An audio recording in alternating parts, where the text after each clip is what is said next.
सभी का स्वागत है। आई होप आप सभी अच्छे होंगे और अपनी ज़िंदगी में उल्लास के साथ आगे बढ़ रहे होंगे। इन दिनों हम HPGK पे हमने सेशंस की शुरुआत की है और HPGK इसलिए इम्पोर्टेंट है कि यदि आप हिमाचल प्रदेश से संबंधित किसी भी एग्ज़ाम की तैयारी कर रहे हैं तो बिना HPGK के प्रिपरेशंस के कोई भी एग्ज़ाम क्वालिफाई नहीं हो सकता। और यदि आप PCS की तैयारी कर रहे हैं, आप चाहे हिमाचल प्रदेश के भीतर हो या हिमाचल प्रदेश से बाहर, बहुत हमें फ़ोन कॉल्स आते हैं जो हिमाचल प्रदेश के अलावा किसी दूसरी स्टेट से भी होते हैं जो HPGK की तैयारी करना चाहते हैं, लेकिन ना तो वो स्टेट से बिलोंग करते हैं, ना तो उनके पास कोई रेलिवेंट सोर्स इन्फॉर्मेशन का होता है जहाँ से वो तैयारी कर सकते हैं। तो उनके लिए भी ये सेशन बहुत इम्पोर्टेंट है। तो आज का जो हमारा सेशन है वो सेशन है डिस्ट्रिक्ट प्रोफाइल हम शुरू कर रहे हैं हिमाचल प्रदेश की, और इसमें आज का डिस्ट्रिक्ट हमारा होगा बिलासपुर डिस्ट्रिक्ट। तो हम क्या कुछ कवर करेंगे, एक बार हम पूरा एक मैप बना लेते हैं कि हमें क्या चीज़ें कवर करनी है। तो बिलासपुर डिस्ट्रिक्ट आज हमारा होगा। और जब भी आप डिस्ट्रिक्ट हिस्ट्री पढ़ते हैं या डिस्ट्रिक्ट प्रोफाइल कवर करते हैं किसी भी डिस्ट्रिक्ट का, तो उसमें ज्योग्राफी भी इम्पोर्टेंट है, हिस्ट्री भी इम्पोर्टेंट है, यानी कि आपको एंटायर जो प्रोफाइल किसी डिस्ट्रिक्ट का होता है आपको गो थ्रू करना है। उसमें ज्योग्राफी, हिस्ट्री,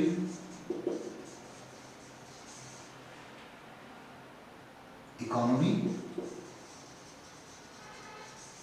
कल्चर और नोटेबल पर्सनैलिटी।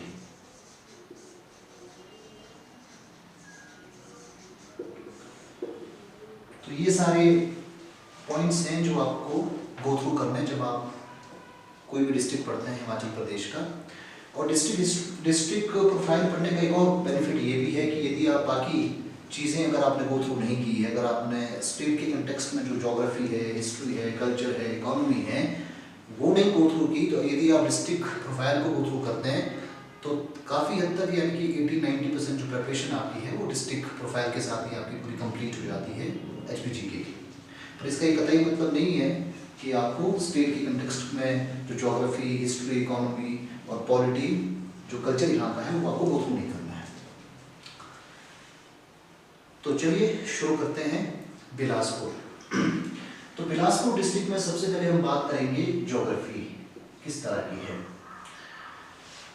ज्योग्राफी के बिना हिस्ट्री को पढ़ना मेरे हिसाब से रेलेवेंट नहीं है। जब भी हम कुछ भी पढ़ते हैं यानी कि GS की जो लोग प्रिपरेशन करते हैं उनके लिए सबसे ज़्यादा इम्पोर्टेंट ये है कि पहले वो ज्योग्राफी गो थ्रू करें और ज्योग्राफी के बाद ही आपको वो हिस्ट्री बहुत प्रैक्टिकल और रियलिस्टिक मैनर में ही आपको तभी समझ आएगी जब आपने ज्योग्राफी को गो थ्रू किया होगा।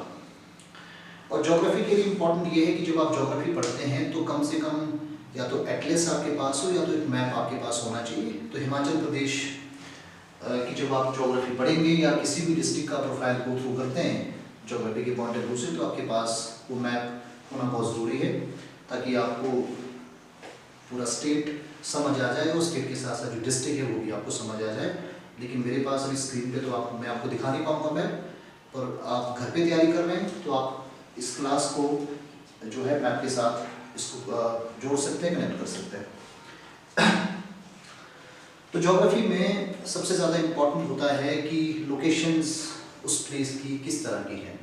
लेकिन हम हिमाचल प्रदेश GK की बात करेंगे तो लोकेशन जो है वो हिमाचल प्रदेश के कंटेक्स्ट में आपको मालूम होनी चाहिए। हर डिस्ट्रिक्ट की लोकेशन से संबंधित कोई सवाल इस तरह के एग्जाम में नहीं आते। मतलब जो लैटिट्यूड और लॉन्गिट्यूड है किसी भी प्लेस का वो आपको मालूम होना चाहिए। लेकिन क्योंकि हमारा कंटेक्स्ट या हिमाचल GK के साथ तो हिमाचल प्रदेश के कंटेक्स्ट में लॉन्गिट्यूड, लैटिट्यूड की इंपॉर्टेंस है, लेकिन जब हम डिस्ट्रिक्ट के कंटेक्स्ट में उसको गो थ्रू करते हैं तो यह बहुत आवश्यक नहीं है। हाँ, इतना आपको जरूर मालूम होना चाहिए कि यदि हम बिलासपुर डिस्ट्रिक्ट के बारे में गो थ्रू कर रहे हैं तो बिलासपुर जिला हिमाचल प्रदेश में कहाँ सिचुएटेड है। तो बिलासपुर जिला की जो सिचुएशन है वो साउथ वेस्ट में हिमाचल प्रदेश में बिलासपुर जिला पड़ता है। तो ये बहुत इंपॉर्टेंट पॉइंट है जो आपको मालूम होना चाहिए। तो बिलासपुर डिस्ट्रिक्ट की जो लोकेशन है वो साउथ वेस्ट में, हिमाचल प्रदेश के साउथ वेस्ट में बिलासपुर जिला सिचुएटेड है। इसके अलावा बिलासपुर ज़िले का जो फॉर्मेशन है वो 1 जुलाई 1954 में हुआ। हम जानते हैं कि हिमाचल प्रदेश का जो गठन था, जो फॉर्मेशन ऑफ हिमाचल प्रदेश 1948 का है। 15 अप्रैल 1948 को हिमाचल प्रदेश का फॉर्मेशन हुआ और 1948 में हिमाचल प्रदेश में 4 डिस्ट्रिक्ट का गठन किया गया, जिसमें कि मासू, मंडी, सिरमौर और चंबा डिस्ट्रिक्ट थे। लेकिन बिलासपुर जिला 1 जुलाई 1954 में हिमाचल प्रदेश में इसका मर्जर हुआ और हिमाचल प्रदेश का ये 5वां जिला बनता है। तो साफ साफ यह मतलब क्लियर है कि 1948 में तो बिलासपुर जिला हिमाचल प्रदेश का नहीं था। यहाँ एक और सवाल उठता है कि 1948 में, क्योंकि ये एंशियंट टाइम में मेडिकल हिस्ट्री में ये बहुत इंपॉर्टेंट रियासत रही है, बिलासपुर यानी कि कहलूर रियासत रही है, और ये रियासत जो थी वो ट्रांस सतलुज स्टेट का हिस्सा हुआ करती थी। जब हिमाचल प्रदेश का फॉर्मेशन हुआ 1948 में, तो बिलासपुर को उस समय हिमाचल प्रदेश में क्यों मर्ज नहीं किया? तो इसके पीछे 2 बड़ी वजहें हैं। पहली वजह तो ये है कि जब हिमाचल प्रदेश का गठन हुआ 15 अप्रैल 1948 में, तो हिमाचल प्रदेश के गठन में यहाँ चलने वाला प्रजामंडल आंदोलन की सबसे बड़ी भूमिका थी। यानी कि हिमाचल प्रदेश का जो शेप है, साइज है, और इवन दो हिमाचल प्रदेश का जो नाम हिमाचल प्रदेश है, ये तय करने में हिमाचल प्रदेश में जो प्रजामंडल आंदोलन चला, मूवमेंट चला, उसका बहुत बड़ा कॉन्ट्रीब्यूशन, उसका बहुत बड़ा रोल है। प्रजामंडल आंदोलन का मतलब ये था कि जो उस समय देसी रियासतें थी, उन देसी रियासतों का इंडियन यूनियन के साथ इंटीग्रेशन किया जाए। लेकिन 1948 में कहलूर रियासत अब ये हुआ करती थी, जिसे आज हम बिलासपुर कहते हैं। बिलासपुर का जो शासक था, कहलूर का जो शासक था, उसका नाम था राजा आनंदचंद। तो राजा आनंदचंद बिलासपुर स्टेट को हिमाचल प्रदेश में मर्ज करने को तैयार नहीं थे। अब ये तैयार क्यों नहीं थे? क्योंकि इसकी जो वजह है वो हमें इंडियन हिस्ट्री में जाननी पड़ेगी। कैबिनेट मिशन प्लान 1946 का जो प्रपोजल है, उसमें एक प्रावधान किया गया था कि देसी रियासतों के पास ये छूट है कि वो तो या तो इंडियन यूनियन का हिस्सा बने या तो एक स्वतंत्र देश के रूप में अपने आप को स्थापित कर सकती है। तो इसी क्लॉज का बेनिफिट उठाया राजा आनंदचंद ने, और राजा आनंदचंद की आखिरी दम तक ये कोशिश रही कि बिलासपुर को एक इंडिपेंडेंट कंट्री के रूप में एस्टैब्लिश करेंगे, और जो बिलासपुर स्टेट में चलने वाला प्रजामंडल मूवमेंट था, उसको कुचलने का पूरा प्रयास किया गया। और उस मूवमेंट को कुचलने के लिए राजा आनंदचंद ने स्वाधीन कहलूर दल नामक एक फोर्स का भी गठन किया था। तो 15 अप्रैल 1948 तक बिलासपुर का इंटीग्रेशन इंडियन यूनियन में नहीं हो सका, और फिर बिलासपुर के साथ जो लंबे टाइम तक बातचीत चलती रही इंटीग्रेशन को लेकर, वो कहीं जाकर मटेरियलाइज होती है 9 अक्टूबर 1948 को। तो 9 अक्टूबर 1948 को फिर बिलासपुर जो है इंडियन यूनियन का हिस्सा बनता है, और बिलासपुर को पार्ट सी स्टेट के रूप में रिकॉग्नाइज किया गया। तो यानी कि 1948 यानी कि 15 अप्रैल 1948 तक तो बिलासपुर मर्ज होने को तैयार नहीं था। एक तो सबसे बड़ी वजह ये है। दूसरी बड़ी वजह ये है कि भाखड़ा डैम का कंस्ट्रक्शन की जो प्लानिंग थी वो 1948 में ही उसकी शुरुआत हो चुकी थी, और भाखड़ा डैम का जो फाउंडेशन स्टोन था वो 1955 में रखा गया, और भाखड़ा डैम का जो कंस्ट्रक्शन था वो भाखड़ा डैम बन कर तैयार होता है 1963 में। तो कुल मिलाकर जब 1948 में भाखड़ा डैम की पूरी योजना बनी कि भाखड़ा डैम का कंस्ट्रक्शन किया जाएगा, तो ये प्रोजेक्ट एक पॉलिटिकल जो कन्फ्लिक्ट है उसके कारण इसमें कोई बाधा ना आए, कोई हिंड्रेंस ना आए, इसीलिए इस प्रोजेक्ट के चलते बिलासपुर को पार्ट सी एक अलग जो आइडेंटिटी दी गई है उसको हिमाचल प्रदेश में मर्ज नहीं किया गया। तो 2 बड़ी वजह मैंने आपको बता दी कि 1948 में यानी कि 9 अक्टूबर 1948 में बिलासपुर को पार्ट सी के रूप में क्यों रिकॉग्नाइज किया गया, बजाय कि इसको हिमाचल प्रदेश में मर्ज कर लेते। तो इम्पोर्टेंट पॉइंट अभी यही है कि बिलासपुर का जो मर्जर हिमाचल प्रदेश में हुआ वो 1 जुलाई 1948 को हुआ, और बिलासपुर हिमाचल प्रदेश का 5वां बड़ा जिला बनता है। और उस समय जो एरिया और आज भी जो एरिया है 1167 स्क्वायर किलोमीटर का एरिया है। This is very very important question. वैसे सभी डिस्ट्रिक्ट के area examination point of view से इंपॉर्टेंट नहीं होते, लेकिन बिलासपुर का एरिया आपको याद रखना पड़ेगा। ये इसलिए इंपॉर्टेंट है क्योंकि बिलासपुर का जो एरिया है 1167 स्क्वायर किलोमीटर, ये हिमाचल प्रदेश का सेकंड स्मॉलेस्ट डिस्ट्रिक्ट है, यानी कि पहला जो स्मॉलेस्ट डिस्ट्रिक्ट है वो है हमीरपुर, उसके बाद बिलासपुर हिमाचल प्रदेश का सेकंड स्मॉलेस्ट डिस्ट्रिक्ट है। इस तरह के क्वेश्चन भी एग्जाम में पूछे जाते हैं। और ना केवल आपको सिर्फ एरिया ही मालूम होना चाहिए, उस परसेंटेज में भी टोटल जो हिमाचल प्रदेश के एरिया का, बिलासपुर का एरिया कितना परसेंटेज, ये भी बहुत इंपॉर्टेंट है। तो 2.10% बिलासपुर का एरिया है हिमाचल प्रदेश के क्षेत्रफल का। तो ये भी बहुत इंपॉर्टेंट क्वेश्चन होगा। तो दोनों ही क्वेश्चन बहुत इंपॉर्टेंट है। क्वेश्चन तो ये इंपॉर्टेंट है कि बिलासपुर का एरिया कितना है, तो 1167 स्क्वायर किलोमीटर, और दूसरा और कि ये परसेंटेज कितना है, तो परसेंटेज है 2.10। तो इसको भी आप अच्छे से कवर कर सकते हैं।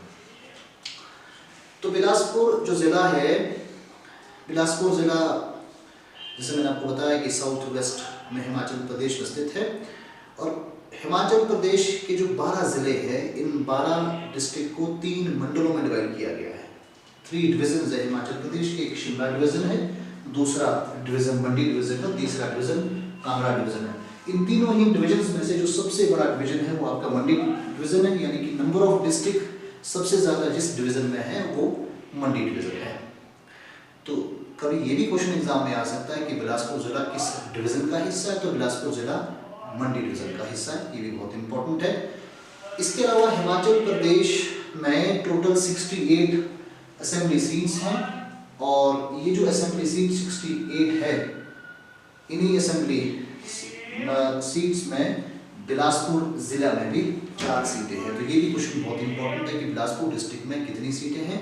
तो बिलासपुर डिस्ट्रिक्ट में असेंबली में 4 सीटें हैं, और बिलासपुर ज़िला किस पार्लियामेंट्री सीट का हिस्सा है, ये भी बहुत इंपॉर्टेंट है। हम जानते हैं कि हिमाचल प्रदेश से लोकसभा में 4 सीटें हैं, शिमला, मंडी, हमीरपुर और कांगड़ा। तो जो बिलासपुर ज़िला है ये हमीरपुर पार्लियामेंट्री कॉन्स्टिट्यूंसी का हिस्सा है। ये भी बहुत इंपॉर्टेंट क्वेश्चन है, एग्जाम में इस तरह के क्वेश्चन भी पूछे जाते हैं। इसके अलावा बिलासपुर जो ज़िले की सीमाएं हैं वो अलग अलग डिस्ट्रिक्ट के साथ लगती हैं। और यहाँ भी एक बात बहुत इंपॉर्टेंट है ध्यान रखना कि जितने भी डिस्ट्रिक्ट जब हम गो थ्रू करते हैं तो हमें सभी डिस्ट्रिक्ट के हिमाचल प्रदेश के दूसरे डिस्ट्रिक्ट के साथ लगने वाले बॉर्डर के बारे में जानकारी इम्पॉर्टेंट नहीं है। इम्पॉर्टेंट यहाँ ये है कि यदि किसी डिस्ट्रिक्ट का बॉर्डर किसी दूसरी स्टेट के साथ लगता है या किसी इंटरनेशनल स्टेट के इंटरनेशनल कंट्री के साथ लगता है, तो एग्जामिनेशन पॉइंट ऑफ व्यू से ऐसे क्वेश्चन बहुत इंपॉर्टेंट होते हैं। तो बिलासपुर ज़िले की जो सीमाएं हैं वो पंजाब के साथ लगती हैं। हमें ये भी मालूम है कि हिमाचल प्रदेश का जो काफ़ी हिस्सा, यानी कि काफ़ी ज़िले, सबसे ज़्यादा ज़िले इंडियन हम कह सकते हैं, पंजाब के साथ बॉर्डर शेयर करते हैं। उसमें से बिलासपुर भी एक ज़िला है जिसकी सीमाएं पंजाब के साथ लगती हैं। कई बार क्वेश्चन इस तरह से पूछे जाते हैं कि पंजाब का कौन सा डिस्ट्रिक्ट है, तो डिस्ट्रिक्ट है रोपड़ और तहसील है आनंदपुर साहिब। तो रोपड़ डिस्ट्रिक्ट के साथ बिलासपुर सीमाएं शेयर करता है और तहसील है आनंदपुर साहिब। तो ये भी बहुत इंपॉर्टेंट क्वेश्चन होगा, इसको भी कवर किया जा सकता है। तो चलिए अब आगे की ज्योग्राफी में बात करते हैं रिवर की। हिमाचल प्रदेश की ज्योग्राफी में हिमाचल प्रदेश की रिवर का बड़ा इंपॉर्टेंट रोल है। आप यूं कहें तो कुछ ऐसे डिस्ट्रिक्ट हैं हिमाचल प्रदेश में कि उनकी सीमाओं को डिफाइन केवल और केवल सिर्फ हिमाचल प्रदेश में बहने वाली नदियां करती हैं। तो रिवर्स बहुत इंपॉर्टेंट है। बिलासपुर में भी जो रिवर है वो मेजर रिवर हिमाचल प्रदेश की 5 बड़ी जो नदियों में से सबसे बड़ी जो नदी है सतलुज रिवर बिलासपुर के बीचों बीच से बहती है। तो क्वेश्चन एग्जाम में इस तरह से पूछा जा सकता है कि which river separates Bilaspur into 2 parts. तो सतलुज रिवर है जो कि बिलासपुर को 2 भागों में डिवाइड करती है, और सतलुज रिवर का पैसेज हिमाचल प्रदेश के बाकी डिस्ट्रिक्ट के साथ साथ बिलासपुर में भी, और इवन तो बिलासपुर में ही क्योंकि भाखड़ा डैम का कंस्ट्रक्शन हुआ और इसी पॉइंट पे सतलुज नदी, यानी यही ज़िला है जहाँ सतलुज नदी हिमाचल प्रदेश को छोड़कर पंजाब चली जाती है। तो सबसे पहला इम्पॉर्टेंट पॉइंट ये है कि कौन सी नदी है जो कि बिलासपुर को 2 भागों में बांटती है, तो रिवर है सतलुज। और कई बार ऐसे क्वेश्चन भी पूछे जाते हैं एग्जाम में कि जो रिवर का एंट्री पॉइंट किसी डिस्ट्रिक्ट में है, स्टेट में है, वो कौन सा है, और एग्जिट पॉइंट भी एग्जामिनेशन पॉइंट ऑफ व्यू से इंपॉर्टेंट होता है। तो जब हम रिवर के बारे में पढ़ रहे हैं कि सतलुज रिवर है जो कि बिलासपुर की बड़ी इंपॉर्टेंट रिवर है, तो हमें उसका एंट्री पॉइंट के बारे में भी नॉलेज होनी चाहिए। ऐसे क्वेश्चन भी एग्जाम में पूछे जाते हैं और एग्जिट पॉइंट के बारे में भी एग्जाम में क्वेश्चन आते हैं। तो एंट्री पॉइंट, जिस पॉइंट पे ये एंट्री करती है बिलासपुर में, उस पॉइंट का नाम है कसौल, और जिस पॉइंट पे एग्जिट होती है वो पॉइंट, वो गांव का नाम है नैला। तो नैला जो है, नैला के पास से एग्जिट कर जाती हैं और पंजाब चली जाती हैं। तो ये दोनों ही क्वेश्चन बहुत इंपॉर्टेंट होंगे। हिमाचल प्रदेश में जो 5 प्रमुख नदियां हैं, उन प्रमुख नदियों में अनेकों अनेक ट्रिब्यूटरीज भी हैं, छोटी छोटी नदियां, जिसे हिमाचल प्रदेश में खड्डे कहते हैं। अनेकों अनेक खड्डे जो हैं, ट्रिब्यूटरीज जो हैं, वो मेजर रिवर में अपना वाटर ट्रिब्यूट करती हैं। तो इस तरह के क्वेश्चन भी बहुत इंपॉर्टेंट है कि सतलुज जो रिवर है उसकी बिलासपुर में ट्रिब्यूटरीज कौन सी है। तो बिलासपुर में ट्रिब्यूटरी उसकी सीर खड्ड बड़ी इंपॉर्टेंट है, गंभर भी है, और इसके अलावा अली खड्ड भी है। ये तीनों ही खड्डे यानी कि तीनों ही ट्रिब्यूटरी सतलुज रिवर की बिलासपुर में है, गंभर, सीर और अली खड्ड। क्वेश्चन किस तरह के पूछने की संभावना हो सकती है, क्वेश्चन इस तरह का भी आ सकता है, क्योंकि सीर जो है बिलासपुर में सतलुज की सबसे लार्जेस्ट ट्रिब्यूटरी है, तो ये भी एग्जामिनेशन पॉइंट ऑफ व्यू से क्वेश्चन इंपॉर्टेंट हो सकता है। Which tributary is the largest tributary of Sutlej in Bilaspur district. तो सीधा सीधा आंसर आपका सीर इसका हो जाएगा। और अभी जो लेटेस्ट जो ट्रेंड एग्जाम में चल रहा है, उस ट्रेंड में हमें देखने को मिल रहा है कि पहले तो मेजर जो रिवर्स से संबंधित क्वेश्चन एग्जाम में आते थे, लेकिन अब ट्रिब्यूटरी से संबंधित क्वेश्चन भी पूछे जा रहे हैं, उनका ओरिजिन, उनका पैसेज और उनका एग्जिट पॉइंट, इस तरह के क्वेश्चन भी एग्जाम में पूछे जाते हैं। तो आपको ये भी मालूम होना चाहिए कि जो सीर खड्ड है उसका ओरिजिन कहाँ है। तो सीर खड्ड जो है मंडी डिस्ट्रिक्ट में ओरिजिनेट होती है, ये भी बहुत महत्वपूर्ण प्रश्न। इसके अलावा गंभर खड्ड जो है, गंभर खड्ड के बारे में जो क्वेश्चन आने की संभावना हो सकती है, तो क्वेश्चन क्या है, क्वेश्चन ये है कि गंभर खड्ड का जो ओरिजिन कहाँ होता है। तो गंभर खड्ड का जो ओरिजिन है ये होता है शिमला में तारा देवी हिल्स पे, या तारा देवी बहुत फेमस टेम्पल भी है जो कि तारब जंगल, एंशिएंट टाइम में उसे तारब कहते थे, यानी कि तारा देवी हिल्स भी हैं। तो तारा देवी हिल्स से गंभर खड्ड का ओरिजिन होता है।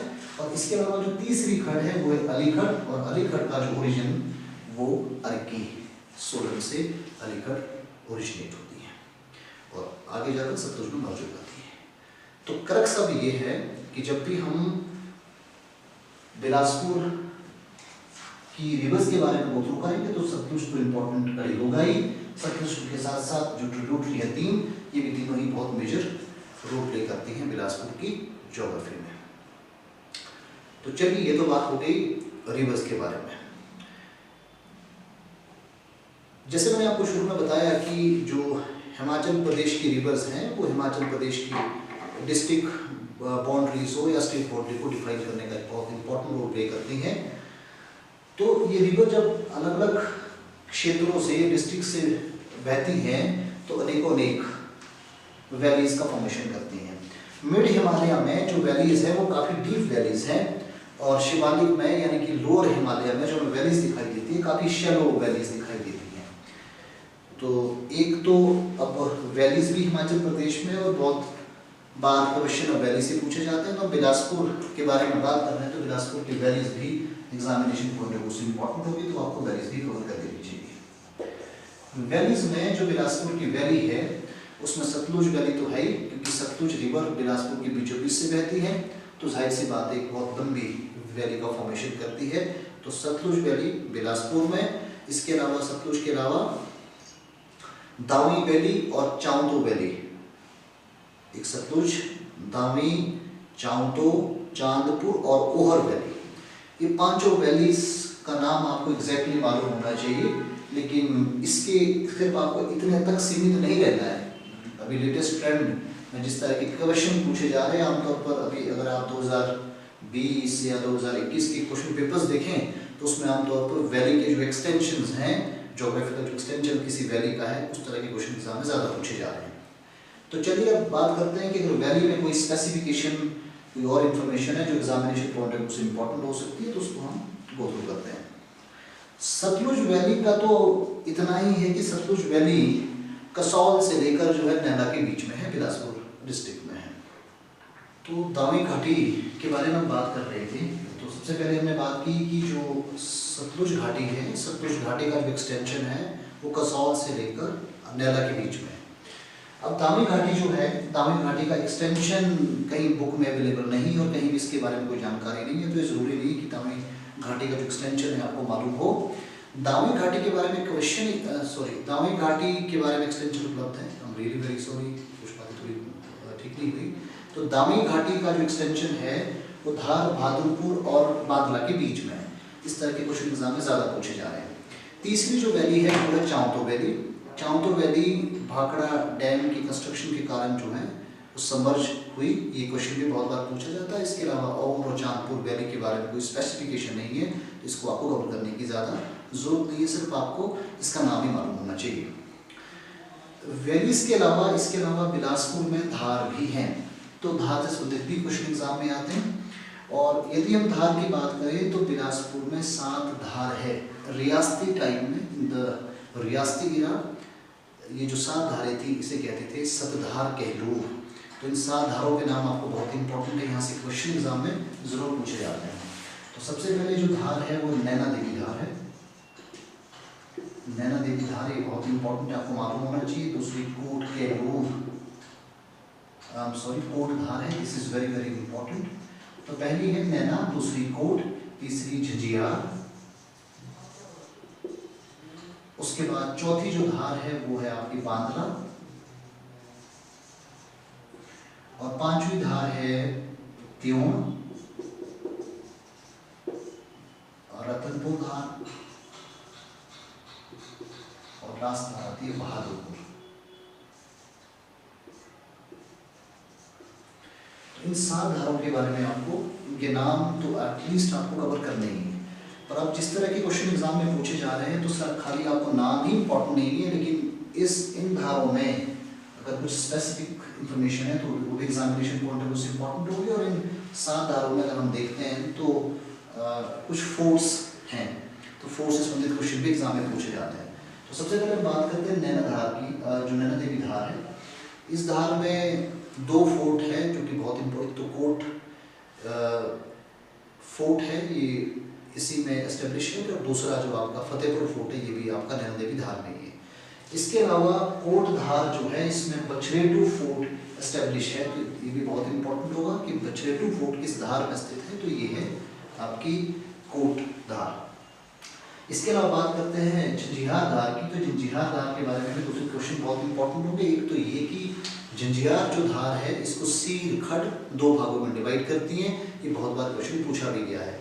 और इसके अलावा झंझियार धार में ही गुग्गा टेम्पल घेरवी और देवी भड़ोली का मंदिर भी स्थित है, ये क्वेश्चन भी बहुत बार एग्जाम में आता है, तो इसको भी आपको कवर करना पड़ेगा। इसके अलावा बांद्रा जो है it is very very important धार, और इसमें अभी हाइड्रो इंजीनियरिंग कॉलेज का एस्टेब्लिशमेंट हिमाचल प्रदेश में हुआ 2017 में। तो ये जो कॉलेज स्थित है ये आपका बांद्रा धार में है। और इसके अलावा त्योन धार से संबंधित क्वेश्चन भी एग्जाम में पूछे जाते हैं। त्योन धार से संबंधित क्वेश्चन में क्या हो सकता है कि इसमें भी 3 फोर्ट एस्टेब्लिश हैं। एक तो आपका त्योन है, दूसरा सेवन है, चौथा है नोरनगढ़ फोर्ट, तो ये भी बहुत इंपॉर्टेंट है। और इसके बाद अगली जो धार है वो है आपकी रतनपुर धार। रतनपुर धार में जो 1814 और 19 का जो एंग्लो गोरखा बैटल हुआ वो इस बैटल में ये जो बैटल हुआ ये बैटल आपके इस फोर्ट में हुआ था। ये आपका रतनपुर एक फोर्ट है वहाँ का, इसमें डेविड ऑक्टोलोनी वर्सेस अमर सिंह थापा की बैटल है, तो ये क्वेश्चन भी पूछा जाता है। इसमें डेविड ऑक्टोलोनी ने अमर सिंह थापा को डिफीट किया था, ये भी बहुत इंपॉर्टेंट पॉइंट है। इसके अलावा बहादुरपुर धार। बहादुरपुर धार जो है ये बिलासपुर जिला का सबसे हाईएस्ट पॉइंट है। क्वेश्चन ये भी आ सकता है कि बिलासपुर का सब हाई ऑल्टीट्यूड प्लेस या बिलासपुर जिले का सबसे ऊंचा जो पॉइंट है ज्योग्राफी के पॉइंट ऑफ व्यू से कौन सा है, तो ये आपका बहादुरपुर है। बहादुरपुर धार इसके अलावा और भी बहुत इंपॉर्टेंट है क्योंकि विजय चंद के टाइम में बहादुरपुर धार को समर कैपिटल के रूप में रिकॉग्नाइज किया गया था। तो ये सारे क्वेश्चन होंगे जो धारों से संबंधित क्वेश्चन हो सकते हैं। तो इम्पॉर्टेंट ये है कि आपको पहले 7 की 7 धारों के बारे में जानकारी होनी चाहिए, इनके नाम आपको याद हो। इसके अलावा जो मैंने कुछ स्पेसिफिकेशन आपको बताई, जो कुछ इन्फॉर्मेशन है वो इन्फॉर्मेशन भी एग्जामिनेशन पॉइंट ऑफ व्यू से इम्पॉर्टेंट होगी। धारों के अलावा बिलासपुर जो ज़िला है हमारा, रिवर्स हमने गो थ्रू कर लिया, धार हमने गो थ्रू कर ली, और इसके अलावा हमने वैलीज को भी पढ़ा, और इसके अलावा जो है वो लेक्स भी हैं बिलासपुर में, और एक ही लेक है बिलासपुर में, वो लेक है गोविंद सागर लेक, जो कि बहुत इम्पॉर्टेंट लेक है एग्जामिनेशन पॉइंट ऑफ व्यू से भी। गोविंद सागर जो लेक है हिमाचल प्रदेश की सबसे बड़ी आर्टिफिशियल लेक भी है। गोविंद सागर जो लेक है इसका फॉर्मेशन भाखड़ा डैम के कंस्ट्रक्शन के कारण हुआ। तो जैसा कि हम जानते हैं कि भाखड़ा डैम का जो फाउंडेशन स्टोन था वो 1955 में रखा गया और भाखड़ा डैम बन के तैयार होता है 1963 को।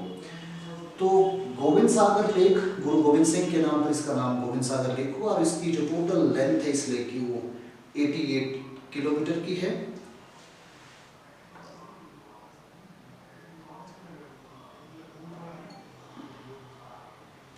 किलोमीटर की है, और इसके अलावा इसका जो वाटर कैचमेंट एरिया है वो 168 स्क्वायर किलोमीटर का। और इसके अलावा जो गोविंद सागर लेक से क्वेश्चन एग्जाम में आ सकता है वो ये है कि जब ये लेक फॉर्म हुई तो उसमें 256 जो विलेजेस है वो सबमर्ज्ड हो गई। ये क्वेश्चन भी बहुत इंपॉर्टेंट है। और इसके अलावा जो गोविंद सागर लेक है, गोविंद सागर लेक का जो एक्सटेंशन है वो भाखड़ा डैम से लेकर सलापड़ के बीच में, जिसकी टोटल लेंथ है 88 किलोमीटर की। इसके अलावा जो गोविंद सागर लेक है ये अगर हम कवर करें तो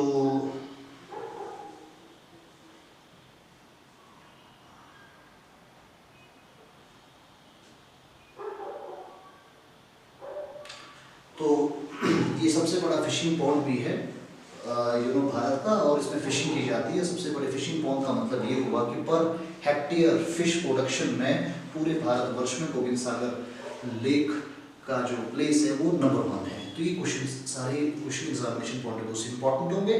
तो ये थे बिलासपुर की लेक के अलावा यहाँ हमें स्प्रिंग्स भी दिखाई देते हैं, और बिलासपुर के स्प्रिंग्स कोई भी हॉट स्प्रिंग नहीं है। जैसे हिमाचल प्रदेश के अलग अलग जिलों में हमें हॉट स्प्रिंग्स भी दिखाई, जिसमें कि आपका कुल्लू हो गया, और कुछ दूसरे डिस्ट्रिक्ट्स भी हैं जहाँ हमें हॉट स्प्रिंग्स दिखाई देते, जैसे मंडी है।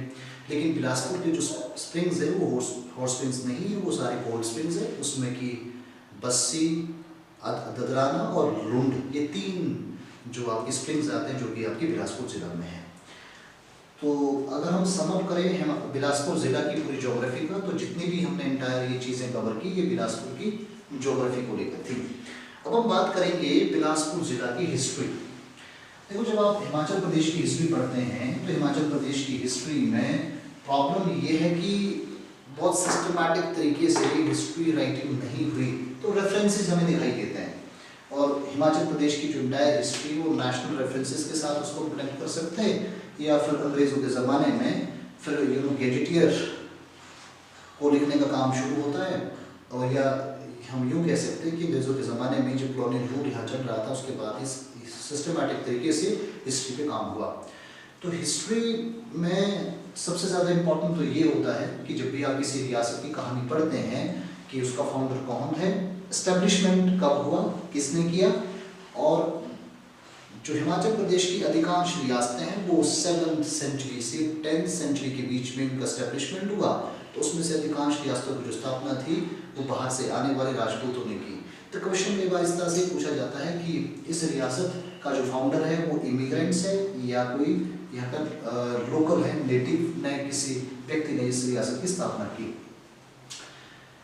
इसके अलावा जब आप हिस्ट्री पढ़ते हैं तो हिस्ट्री में इम्पोर्टेंट ये होता है जो फाउंडर का नाम है वो बहुत ज़्यादा इम्पोर्टेंट होगा। और फाउंडर के बाद अगर जैसा कि आमतौर पर रियासत में होता ही है कि कोई ऐसा व्यक्ति ज़रूर है, ऐसा कोई राजा ज़रूर होगा जिसने कि उस रियासत को एक्सपैंड किया, या उसके शासनकाल के समय जो रियासत जो है उन्नति तक पहुँची, बहुत उसका ग्रोथ हुआ। और तीसरा सबसे इम्पोर्टेंट पॉइंट है कि जब 1948 में हिमाचल प्रदेश का फॉर्मेशन हुआ और जब इंटीग्रेशन हुआ प्रिंसली स्टेट का, तो उस समय अंतिम कौन राजा किस रियासत का हुआ। ये तो मोटा मोटी सी बातें होगी, ये तो आपको ध्यान रखनी ही है, लेकिन इसका एक कतई मतलब नहीं है कि बीच के जो पॉइंट्स हैं वो बीच के जो राजा है वो इम्पोर्टेंट नहीं है। क्वेश्चन आज के ज़माने में कहीं से भी पूछे जाते हैं। तो चलिए हम शुरू करते हैं बिलासपुर की हिस्ट्री। तो जो बिलासपुर की हिस्ट्री है, बिलासपुर की हिस्ट्री के सबसे पहले हम सोर्सेज के बारे में बात करेंगे। ये सोर्सेज क्या है?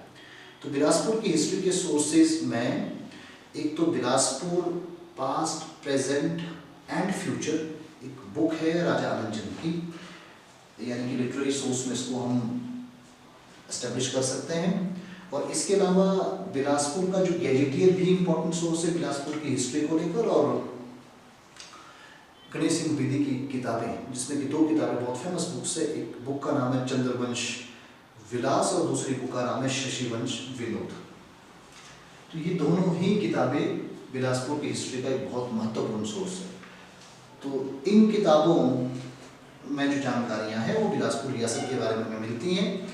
और एक और इम्पॉर्टेंट सोर्स है बिलासपुर की हिस्ट्री का, वो सोर्स है Punjab history of Punjab and states, जो कि बुक लिखी गई है डॉक्टर अचिसन और बोगल के द्वारा। तो यही सोर्सेज है बिलासपुर की हिस्ट्री के। इसमें से भी जो सोर्सेज हैं, ये सोर्सेज 2 अलग-अलग बिलासपुर स्टेट्स की फाउंडेशन की डेट को बताते हैं। मेजॉरिटी ऑफ जो सोर्सेज हैं, जिसमें यदि हम एक सोर्स को एक्सक्लूड करें तो वो सोर्स है history of Punjab and state की बुक जो है, जो कि लिखी है डॉक्टर अचिसन और बोगल ने। डॉक्टर अचिसन और बोगल कहते हैं कि बिलासपुर यानी कि कैलूर स्टेट का जो फाउंडेशन हुआ था वो हुआ था 900 AD में। सिर्फ एकमात्र रेफरेंस हमें जो 900 AD में कैलूर स्टेट के फाउंडेशन के बारे में जानकारी देता है वो है history of Punjab and state की जो बुक है, वो हमें बताती है। बाकी जितने भी दूसरे सोर्सेज के बारे में अभी हमने जिक्र किया, वो सभी सोर्सेज बताते हैं कि बिलासपुर स्टेट यानी कैलूर स्टेट का जो फाउंडेशन था वो फाउंडेशन हुआ 697 AD में। तो क्लियरली हमें मालूम होना चाहिए कि बिलासपुर स्टेट यानी कि कैलूर स्टेट का फाउंडेशन कब हुआ। तो 2 डेट्स हैं, दोनों ही डेट्स आपको याद रखनी पड़ेगी।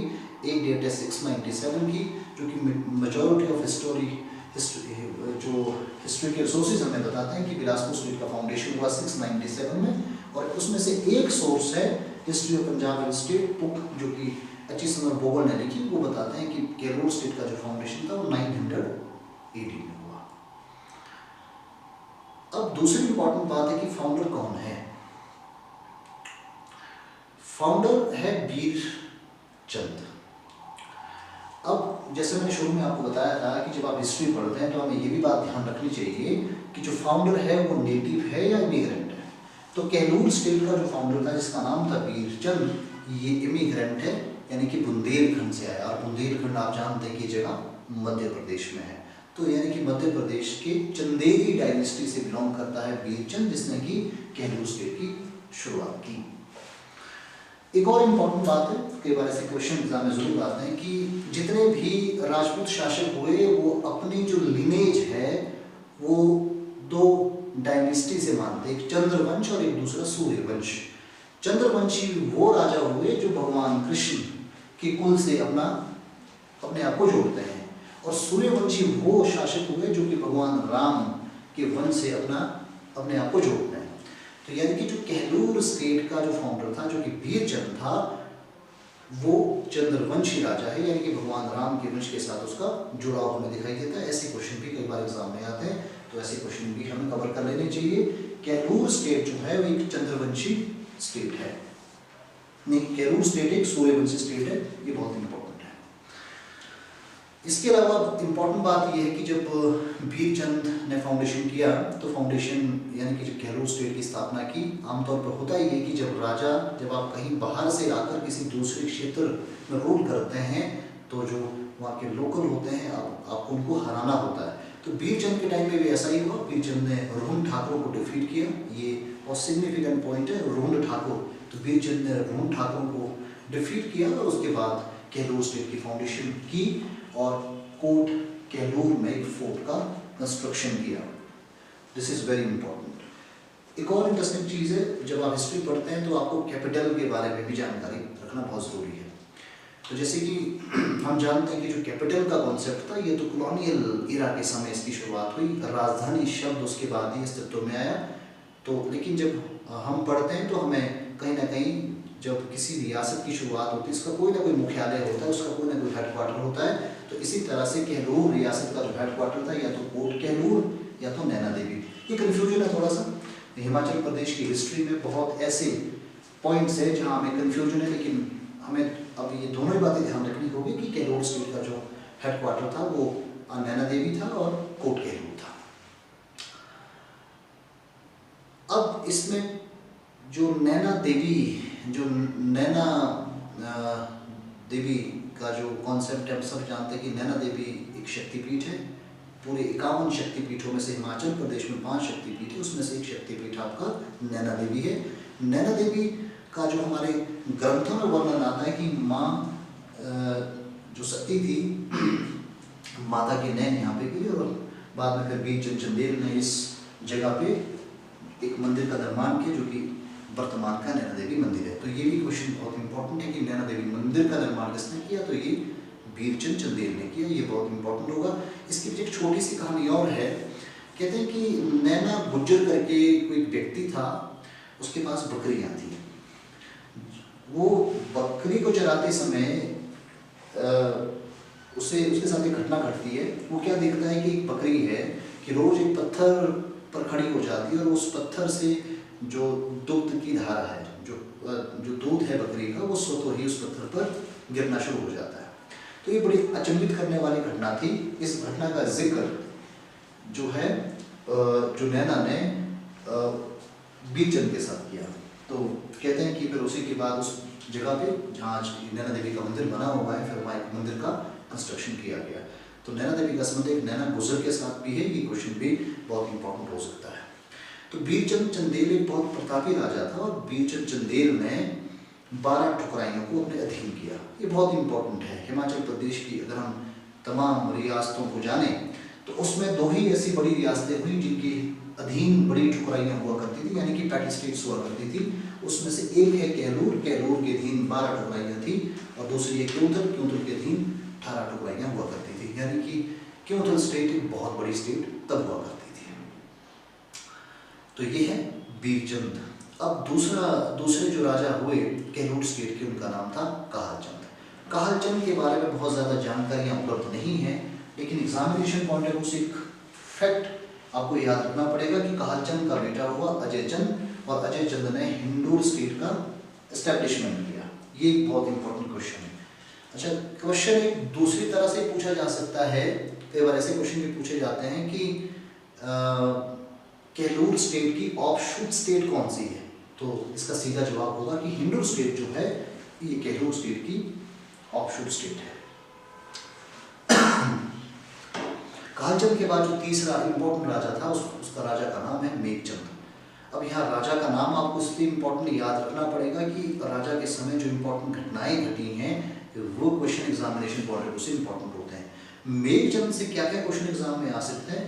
क्वेश्चन ये कि मेघचंद बहुत क्रूर राजा हुआ और उसकी क्रूएलिटी के कारण जो प्रजा ने उसको रियासत से खदेड़ दिया। अब ये क्वेश्चन भी बहुत इंपॉर्टेंट है कि केलूर स्टेट का कौन शासक हुआ जिसको कि उसकी प्रजा ने उसकी रियासत से बाहर कर दिया था। ये मेघचंद था और मेघचंद ने शेल्टर लिया कुल्लू स्टेट में और फिर मेघचंद थोड़े समय के बाद जो रियासत है उसको रिगेन करता है with the help of Iltutmish. तो ये तीनों ही क्वेश्चन बहुत इंपॉर्टेंट हो गए, इसलिए मेघचंद भी यहाँ इंपॉर्टेंट हो जाता है। मेघचंद के बाद अगला जो राजा है उसका नाम है अभिसंदचंद। तो अभिसंदचंद कैरेक्टर भी बहुत इंपॉर्टेंट है क्योंकि अभिसंदचंद का जो कंटेम्पररी हुआ वो सिकंदर लोदी हुआ। सिकंदर लोदी आपको मालूम है कि सिकंदर लोदी ने लगातार हिमाचल प्रदेश में भी आक्रमण किए और हिमाचल प्रदेश में मंडी तक पहुंचा था सिकंदर लोदी। तो ये क्वेश्चन भी एग्जामिनेशन पॉइंट ऑफ व्यू से इंपॉर्टेंट हो सकता है। अभिसंदचंद के बाद नेक्स्ट जो इम्पोर्टेंट शासक है वो है आपका संपूर्णचंद।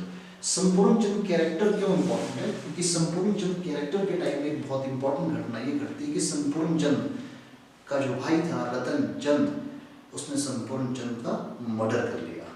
अक्सर रियासतों में सक्सेशन वॉर होते थे, लेकिन ये बड़ी अद्भुत घटना घटी कि एक भाई ने एक भाई का ही खून कर दिया, मर्डर कर दिया। तो ये क्वेश्चन भी एग्जामिनेशन पॉइंट ऑफ व्यू से इंपॉर्टेंट हो सकता है। नेक्स्ट जो शासक हुआ वो है ज्ञानचंद। बीरचंद के बाद यदि कोई इंपॉर्टेंट बड़ी घटना, बीरचंद के बाद यदि कोई इंपॉर्टेंट शासक हुआ केलूर स्टेट का तो ज्ञानचंद था, क्योंकि ज्ञानचंद के टाइम में एक बड़ी अजीबोगरीब घटना घटती है।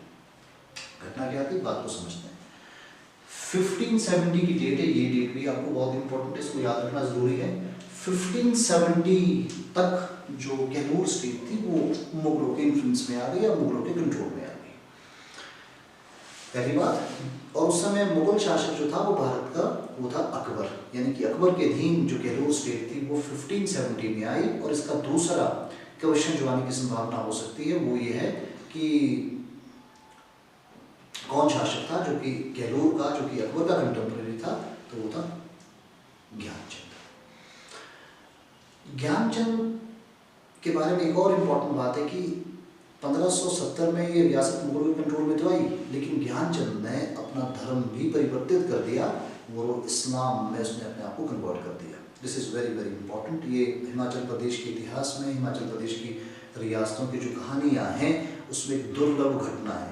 ऐसी घटना आपको बाकी, हालांकि कांगड़ा हिल स्टेट की जो स्टेट्स थी, कांगड़ा हिल स्टेट ग्रुप की जो रियासतें थी वो मुगलों के अधीन रही, लेकिन ऐसे शासकों के बारे में हमें कम ही जानने को मिलता है जो कि उन्होंने अपने आप को इस्लाम में कन्वर्ट कर दिया। तो ज्ञानचंद ने अपना धर्म कन्वर्ट किया और वो मुसलमान बन गया। तो ये भी बहुत इंपॉर्टेंट पॉइंट है। इस तरह के क्वेश्चन भी एग्जाम में पूछने की संभावना होगी। और कीरतपुर में उनका मकबरा है, ऐसे क्वेश्चन भी एग्जाम में पूछे जाते हैं।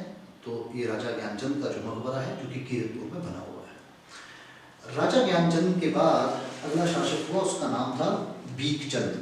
बीकचंद के टाइम में जो कैपिटल थी, जो कि पहले कोट केलूर या नैना देवी हुआ करती थी, 1600 AD में उसको सुनहानी ट्रांसफर कर दिया गया।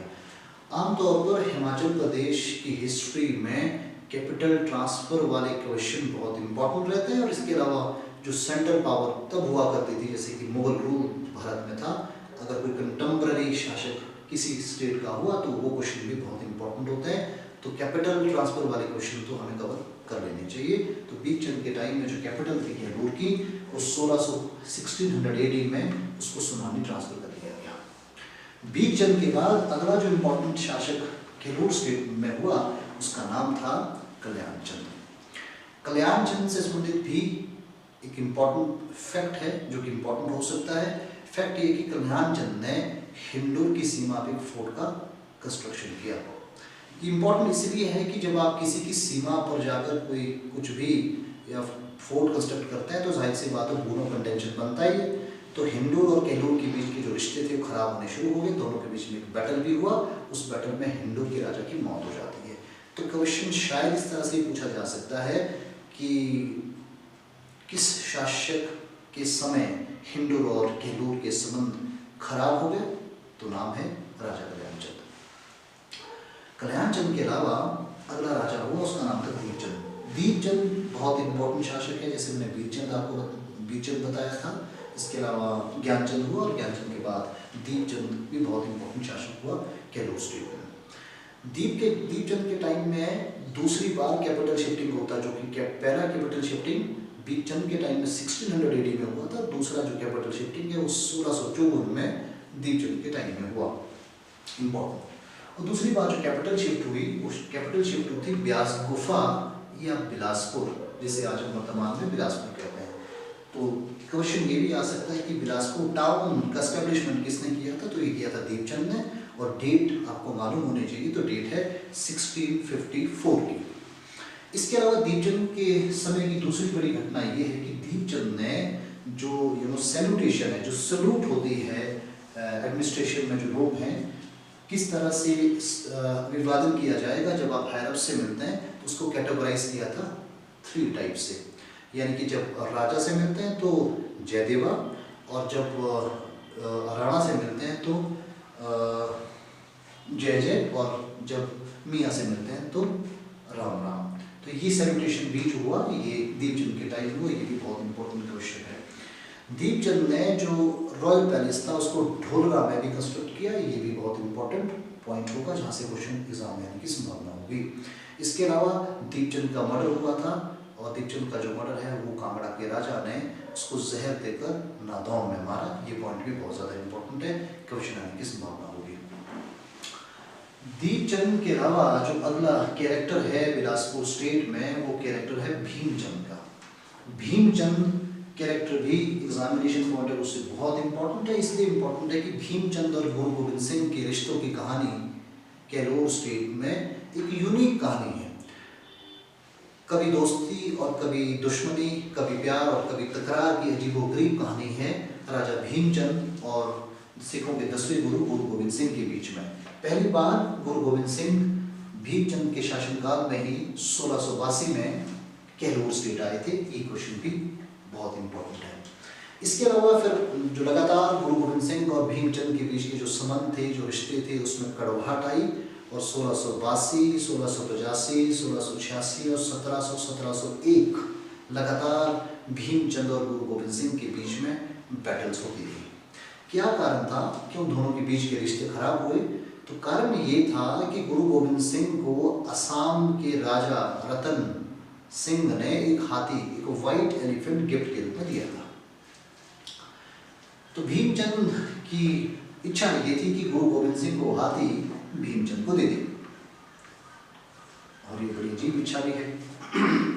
तो इसी इच्छा के कारण जो है दोनों के बीच के संबंध खराब हुआ और दोनों के बीच में लगातार, जैसे मैंने कहा आपको, 1682, 85, 86, 1700, 1701 में लगातार बैटल हुई। और उसमें से एक बड़ी इंपॉर्टेंट हिस्टोरिक बैटल है जहाँ से लगातार एग्जाम में क्वेश्चन पूछे जा रहे हैं। वो डेट है 1686 की, जिसे हम कहते हैं बैटल ऑफ भंगाइनी। और बैटल ऑफ भंगाइनी हुई राजा भीमचंद और गुरु गोविंद सिंह के बीच में। भीमचंद के साथ जो साथी थे इस बैटल में, उसमें सबसे इम्पोर्टेंट नाम है हिंदूर के शासक का, और हिंदूर के शासक थे। और इसके अलावा गढ़वाल का नवाब का शासक भी भीमचंद के साथ इस बैटल में था। दूसरी तरफ गुरु गोविंद सिंह और मेदिनी प्रकाश जो कि सिरमौर के राजा थे। तो बैटल ऑफ भंगाइनी जो कि 1686 में हुआ, और इसमें डिफीट हो जाता है राजा भीम सिंह और उसके सहयोगी, और भीमचंद और उसके सहयोगी, और भीमचंद की हार हुई। और भीमचंद का जो सहयोगी था हिंदूर का शासक, वो भी डिफीट हो गया। और इसके अलावा गढ़वाल का राजा की तो उसमें मौत हो जाती है। तो ये भीमचंद और जो शासक हुआ बिलासपुर स्टेट का, ये भी बहुत इंपॉर्टेंट है, यहाँ से भी एग्जाम में क्वेश्चन आते हैं। भीमचंद के अलावा जो नेक्स्ट इंपॉर्टेंट शासक, उसका नाम था अजमेर चंद।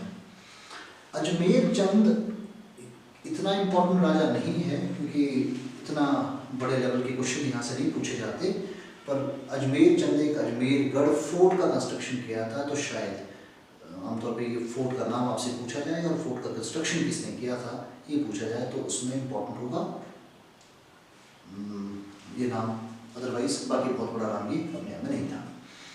उसके बाद नेक्स्ट है आपका, नेक्स्ट जो इम्पोर्टेंट राजा हुआ उसका नाम था देवीचंद। देवीचंद के बारे में भी क्वेश्चन आते हैं। देवीचंद एक तो नादिर शाह का कंटेम्प्रेरी है, और जो देवीचंद को नादिर शाह ने कैप्चर भी किया था, उसको इम्प्रिजन भी किया था, ये क्वेश्चन भी बहुत बार एग्जाम में आता है।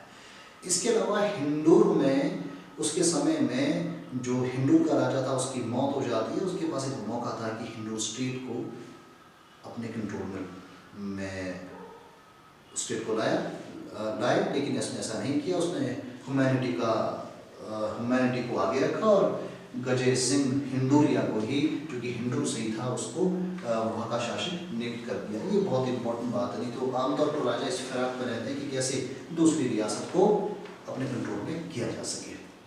तीसरा इंपॉर्टेंट क्वेश्चन जो यहाँ से हो सकता है देवीचंद से, क्वेश्चन ये है कि देवीचंद के टाइम में जो सतलुज नदी है उसमें स्लाइड हुआ, और स्लाइड के कारण जो रिवर का पैसेज था कहीं और जगह से हो गया, यानी डाइवर्टर हो गया। बिलासपुर शहर में पानी की किल्लत हुई, और कहते हैं कि उसने स्लाइड को स्ट्रीमलाइन कराया और सतलुज नदी जिस रास्ते से पहले बहती थी उस रास्ते से बहनी शुरू हो गई। तो ये भी बहुत इंपॉर्टेंट होगा। देवीचंद के बाद अगला जो इम्पोर्टेंट कैरेक्टर है वो है महानचंद का। तो आई थिंक महानचंद का जो कैरेक्टर है बिलासपुर की हिस्ट्री में बहुत ज़्यादा इम्पोर्टेंट है, और ये एग्जाम में भी यहाँ से क्वेश्चन जरूर पूछे जाते हैं। महानचंद के बारे में सबसे इम्पोर्टेंट बात तो ये कि सबसे लॉन्गेस्ट पीरियड रहा महानचंद का, तकरीबन 46 साल तक महानचंद ने शासन किया। It's very very important. दूसरा, बिलासपुर स्टेट से जो मैंने पिछले 3-4 सालों में क्वेश्चन देखे हैं, तो वहाँ से वजीरों से संबंधित भी क्वेश्चन भी आते हैं। तो उसमें वजीर हुए महानचंद के शासनकाल में, उनका नाम था रामू वजीर। रामू वजीर की डेथ हो जाती है 1783 में। अब रामू वजीर, अगर कोई किसी रियासत में राजा के पास कोई कुशल वजीर है तो जाहिर सी बात है रियासत आगे बढ़ेगी, और यदि किसी कुशल वजीर की मृत्यु हो जाए तो जाहिर सी बात है कि अब रियासत को संकट का सामना करना पड़ेगा। तो ऐसा ही हुआ कि जब 1783 में रामू वजीर की मौत हुई तो महानचंद, तो अगला जो शासक हुआ उसका नाम था देवीचंद। देवीचंद भी बहुत इंपॉर्टेंट कैरेक्टर है, क्योंकि देवीचंद के टाइम में नादिर शाह ने देवी चंद को इम्प्रिजन किया था, ये बहुत इंपॉर्टेंट पॉइंट है। और दूसरा जो इम्पोर्टेंट पॉइंट है, ये इम्पोर्टेंट पॉइंट ये है कि देवी चंद के टाइम में सतलुज नदी पे एक स्लाइड आया जिससे सतलुज का वाटर डाइवर्टेड हो गया और बिलासपुर शहर में पानी की किल्लत हो गई। तो ये भी बहुत इंपॉर्टेंट पॉइंट है। इसके अलावा देवी चंद के टाइम में जो हिंदू स्टेट थी, हिंदू स्टेट के राजा की मौत हो जाती है जो कि इशूलेस था, और एक मौका था उस समय देवी चंद के पास तो हिंदू स्टेट को नेक्स्ट कर ले, लेकिन देवी चंद ने एक काइंडनेस का एक्ट किया और गजर सिंह हिंडूरिया जो कि वही के वजीर थे हिंदू रियासत के, उनको शासन की बात को संभाली। This is very important again. और 1751 में राजा घमंड चंद की मौत, राजा घमंड चंद जो कि कांगड़ा के स्ट्रगलिंग शासक उस समय के थे, उनकी भी वो हेल्प करते हैं। ये भी बहुत इंपॉर्टेंट पॉइंट है जहाँ से एग्जाम में क्वेश्चन आ सकता है। तो देवी चंद के बाद अगला जो राजा होगा वो महान चंद है। महान चंद जैसा कि नाम महान चंद, वैसा ही एग्जामिनेशन पॉइंट ऑफ व्यू से भी यहाँ से क्वेश्चन आने की बहुत संभावना होगी। महान चंद के बारे में एक तो 46 साल तक सबसे लंबा शासनकाल है केलूर स्टेट का, सबसे इंपॉर्टेंट क्वेश्चन। दूसरी बात, बिलासपुर स्टेट में कुछ फेमस वजीर हुए, उसमें से फेमस वजीरों में से सबसे ज़्यादा फेमस वजीर है रामू वजीर जो कि महानचंद के शासनकाल में था। रामू वजीर की मृत्यु हो जाती है 1783 में, और जैसा कि रामू वजीर बहुत ही योग्य वजीर था, और यदि किसी राजा के योग्य वजीर की मृत्यु हो जाए तो जाहिर सी बात है कि राजा को मुश्किलों का सामना करना पड़ेगा। ऐसा ही महानचंद के टाइम में हुआ, रामू वजीर की मृत्यु हुई और तकरीबन 1790 तक एक करके जो 12 ठकुराइयाँ थी केलूर रियासत के पास, वो सभी स्वतंत्र हो जाती है। सिर्फ एक रियासत जो कि मांगल रियासत थी, वो रियासत कंट्रोल में रही केलूर के, बाकी सभी जो रियासतें थी वो लगभग स्वतंत्र हो गई। ये भी बहुत इंपॉर्टेंट पॉइंट है। और उसके बाद रामू वजीर के बाद जो दूसरा वजीर अपॉइंट हुआ, उस वजीर का नाम था संसारू वजीर। तो ये भी बहुत ज़्यादा महत्वपूर्ण क्वेश्चन होगा। महानचंद से संबंधित जो अगला बहुत इंपॉर्टेंट पॉइंट है वो है गोरखा कमांडर अमर सिंह थापा की एंट्री कांगड़ा हिल स्टेट में। तो महानचंद ने अमर सिंह थापा को इनवाइट किया था 1804 में राजा संसार चंद को हराने के लिए, क्योंकि राजा संसार चंद ने 1795 में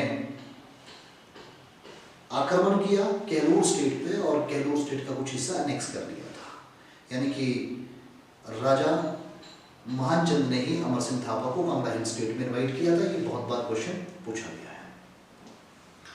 इसके अलावा 1814 और 15 में जब एंग्लो गोरखा वॉर हुआ, उस गोरखा वॉर के बाद जब गोरखाओं को डिफीट किया अंग्रेज़ों ने, तो शिमला हिल स्टेट के साथ साथ बिलासपुर को भी सनद दी गई। और ये डेट बहुत इंपॉर्टेंट है, 9 मार्च 1815 को बिलासपुर स्टेट को सनद दी गई। उस समय शासनकाल चल रहा था राजा नंदचंद का। तो 1809 में जब गोरखाओं को कांगड़ा हिल स्टेट से डिफीट किया सिखों ने, तो उसके बाद एंटायर एरिया सिखों के कंट्रोल में आ गया और कांगड़ा हिल स्टेट की जो सारी रियासतें थी वो सभी के सभी सिखों के कंट्रोल में आई। और बिलासपुर में भी 1819 में देसा सिंह मजीठिया का आक्रमण हो जाता है। ये भी बहुत इंपॉर्टेंट क्वेश्चन होगा, इसको भी आप पूरा कवर कर सकते हैं। राजा महानचंद के बाद जो अगला इंपॉर्टेंट कैरेक्टर है वो कैरेक्टर है खड़कचंद का। खड़कचंद के बारे में भी बहुत इंपॉर्टेंट क्वेश्चन है। खड़कचंद का एक तो सबसे इंपॉर्टेंट पॉइंट ये कि सबसे खराब समय रियासत का माना जाता है, dark age of Bilaspur state, तो ये भी बहुत इंपॉर्टेंट है। इसके अलावा खड़कचंद इशूलेस था और खड़कचंद की मृत्यु के बाद वहाँ सक्सेशन वॉर की शुरुआत हो जाती है। ये क्वेश्चन भी बहुत बार एग्जामिनेशन पॉइंट ऑफ व्यू से इम्पॉर्टेंट है। तो खड़कचंद की मृत्यु के बाद खड़कचंद के जो चाचा थे, अंकल थे, उनका नाम था जगतचंद, को राजा बनाया गया बिलासपुर स्टेट का। और जगतचंद के टाइम में जो वजीर था, उस वजीर का नाम है मियाँ जंगी। तो ये बहुत इंपॉर्टेंट है। कुछ वजीर केलूर स्टेट में बहुत फेमस हुए, इसमें एक फेमस वजीर था मियाँ जंगी, और मियाँ जंगी जो वजीर था वो वजीर था जगतचंद के टाइम में। जगतचंद के बेटे की मृत्यु हो गई और जगतचंद ने रियासत छोड़ दी और वो चले गए वृंदावन में। तो ये क्वेश्चन भी बहुत बार एग्जाम में पूछा जाता है कि कौन शासक बिलासपुर का हुआ जिसने की रियासत को छोड़कर वृंदावन चले गए, वहीं उनकी मृत्यु होती है और उन्होंने अपनी जो गद्दी थी, उत्तराधिकार था, वो सौंपा था अपने ग्रैंडसन को जिसका नाम था हीराचंद। तो अगला जो राजा है केलूर स्टेट में वो है हीराचंद। देखो जैसा मैंने कहा कि भीमचंद चंदेल हो, ज्ञानचंद हो, दीपचंद हो, भीमचंद हो, महानचंद हो, उसी तरह से हीराचंद भी बहुत इंपॉर्टेंट कैरेक्टर है बिलासपुर की हिस्ट्री में। हीराचंद का जो पीरियड है बिलासपुर में सबसे ग्लोरियस पीरियड है, द गोल्डन इरा है बिलासपुर स्टेट का, तो ये क्वेश्चन भी बहुत इंपॉर्टेंट होगा। इसके अलावा जो हीराचंद है उसने रेवेन्यू रिफॉर्म्स भी किए, दिस इज वेरी, यानी लैंड रेवेन्यू जो आपका सेटलमेंट था उसको रिफॉर्म किया, ये क्वेश्चन भी बहुत बार पूछे जाते हैं। इसके अलावा 1857 का जब रिवोल्ट हुआ, तो जो रिवोल्ट शिमला में स्प्रेड हुआ था, उस रिवोल्ट को कुचलने के लिए हीराचंद ने अंग्रेजों की मदद की थी, तो ये क्वेश्चन भी बहुत बार एग्जाम में आता है। इसके अलावा हीराचंद ने कुछ डेवलपमेंटल वर्क्स भी किए। 1874 में जो जगत खाना और स्वार घाट में 2 वाटर टैंक्स का कंस्ट्रक्शन किया, ये क्वेश्चन भी बहुत बार पूछे जाते हैं। तो ये था हीराचंद। हीराचंद के बाद अगला जो इंपॉर्टेंट राजा होगा उसका नाम है अमरचंद। अमरचंद के शासनकाल की भी कुछ 2-3 घटनाएं जो कि बहुत इंपॉर्टेंट है। अमरचंद के शासनकाल में 1883 से 1888 के बीच में झुग्गा आंदोलन हुआ, और झुग्गा आंदोलन का जो एपिसेंटर था वो था घेरवी। घेरवी के ब्राह्मणों ने अमरचंद के विरुद्ध एक आंदोलन की शुरुआत की। इस आंदोलन की वजह थी जो अमरचंद के शासनकाल में टैक्सेस को बढ़ा दिया गया था, तो ये भी बहुत इंपॉर्टेंट होगा। दूसरा पॉइंट है कि 1885 में जो कामकाज था रियासत का, उसे देवनागरी भाषा में करने का एक आदेश पास हुआ कि जो शासन का कामकाज है, जो ऑफिशियल लैंग्वेज होगी, वो देवनागरी में ही सारा रिकॉर्ड मेंटेन किया जाएगा, ये बहुत इंपॉर्टेंट है। तीसरा बड़ा जो इवेंट है जो कि अमरचंद के शासनकाल का है, कि जो आपका दरबारी फेयर है बिलासपुर का, जिसकी शुरुआत 1889 में डब्ल्यू गोल्डस्टेन ने की थी, उस समय जो शासनकाल था वो भी अमरचंद का ही था, तो this is also very important. अब अगला जो राजा है वो राजा है विजयचंद। विजयचंद से संबंधित भी एग्जाम में क्वेश्चन पूछे जाते हैं। पहला क्वेश्चन तो ये कि विजयचंद के शासनकाल में ही केलोर स्टेट में रंग महल का कंस्ट्रक्शन हुआ। वैसे रंग महल, अगर हम हिमाचल प्रदेश का इतिहास जानें तो अलग अलग रियासतों में, चाहे चंबा हो, चाहे मंडी हो, चाहे सुकेत हो, अलग अलग रियासतों में रंग महल का कंस्ट्रक्शन हुआ। तो वैसे ही केलोर स्टेट, और एक और इंटरेस्टिंग बात ये कि जितने भी रियासतें हिमाचल प्रदेश के, अगर कहीं रंग महल का कंस्ट्रक्शन हुआ है, किस शासक ने किया, ये question examination point of view से बहुत इंपॉर्टेंट होता है। तो विजयचंद ने रंग महल का कंस्ट्रक्शन किया। और दूसरी इंपॉर्टेंट बात है कि बिलासपुर स्टेट में जो वाटर सप्लाई स्कीम को स्ट्रीमलाइन किया था, वो किया था विजयचंद ने। ये दूसरा इंपॉर्टेंट क्वेश्चन, दूसरा क्वेश्चन भी बहुत इंपॉर्टेंट होगा। इसके अलावा बिलासपुर की जो समर कैपिटल थी, उसको भागलपुर फोर्ट पर उसको रिकॉग्नाइज किया, ये भी किया विजयचंद ने। इसके अलावा विजयचंद बहुत शायद मॉडर्नाइज व्यक्ति था, लेकिन वो अपनी बात को प्रजा को समझा नहीं पाया। कहते हैं कि उसने बिलासपुर स्टेट का जो एडमिनिस्ट्रेशन था वो ब्रिटिश पैटर्न पे करने की कोशिश की, लेकिन प्रजा का सहयोग नहीं मिला और अल्टीमेटली उसको बनारस एग्जाइल पे भेज दिया गया। तो ये बहुत इंपॉर्टेंट है। और इसके अलावा उसके कुछ रिफॉर्म्स में कोर्ट फीस और जुडिशियल स्टैम्प पेपर का जो इंट्रोडक्शन था वो भी विजयचंद के टाइम में हुआ। और इसके अलावा फर्स्ट वर्ल्ड वॉर में उसने अंग्रेज़ों की मदद भी की थी, जिसके बदले उसे अंग्रेज़ों की तरफ से रिकॉग्निशन भी मिला। तो ये क्वेश्चन भी विजयचंद से संबंधित होंगे। और विजयचंद की एक और इम्पोर्टेंट बात है कि विजयचंद ने संगवाना टैंक का कंस्ट्रक्शन भी किया था। जैसे जगत खाना और स्वार घाट टैंक का कंस्ट्रक्शन 1874 में हीराचंद ने किया था, वैसे ही संगवाना जो टैंक का जो कंस्ट्रक्शन था वो किया विजयचंद ने। ये क्वेश्चन भी बहुत इंपॉर्टेंट होंगे। आइए हम बात करते हैं अब अंतिम जो शासक हुए बिलासपुर स्टेट के, उनका नाम था राजा आनंदचंद। राजा आनंदचंद बिलासपुर के सबसे फेमस पर्सनैलिटी में से एक पर्सनैलिटीज हैं। तो राजा आनंदचंद के टाइम में क्या हुआ? राजा आनंदचंद के टाइम में एक तो लैंड रिफॉर्म्स हुए 1930 में, क्योंकि उन्हीं के समय में दुम आंदोलन भी हुए थे बिलासपुर में। हालांकि दुम मूवमेंट जो है वो अमरचंद के टाइम में भी हुआ था, लेकिन राजा आनंद चंद के टाइम में भी किसानों ने आंदोलन किया, उसी का परिणाम था कि 1930 में लैंड रेवेन्यू में रिफॉर्म्स किए गए। इसके अलावा राजा आनंद चंद के टाइम की जो सबसे बड़ी घटना है वो है बिलासपुर स्टेट में प्रजा मंडलियों को कुचलना। मतलब राजा आनंद चंद लंबे टाइम से कोशिश करते रहे कि बिलासपुर एक इंडिपेंडेंट कंट्री के रूप में एस्टैब्लिश हो और इसका भारत में इंटीग्रेशन ना हो। तो ये भी बहुत इंपॉर्टेंट क्वेश्चन है। और उन्हीं के समय में 9 अक्टूबर 1948 में बिलासपुर को पार्ट सी के रूप में रिकॉग्नाइज किया गया और 12 अक्टूबर 1948 को राजा आनंद चंद ही बिलासपुर रियासत के पहले, बिलासपुर पार्ट सी स्टेट के पहले चीफ मिनिस्टर बनते हैं।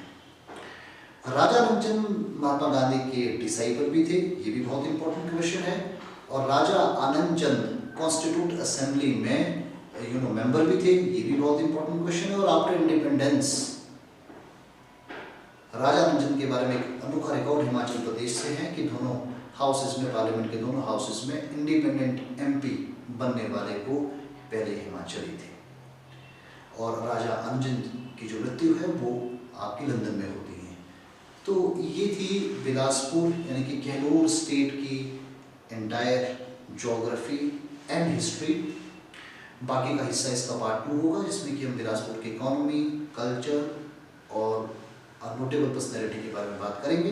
आज इतना ही।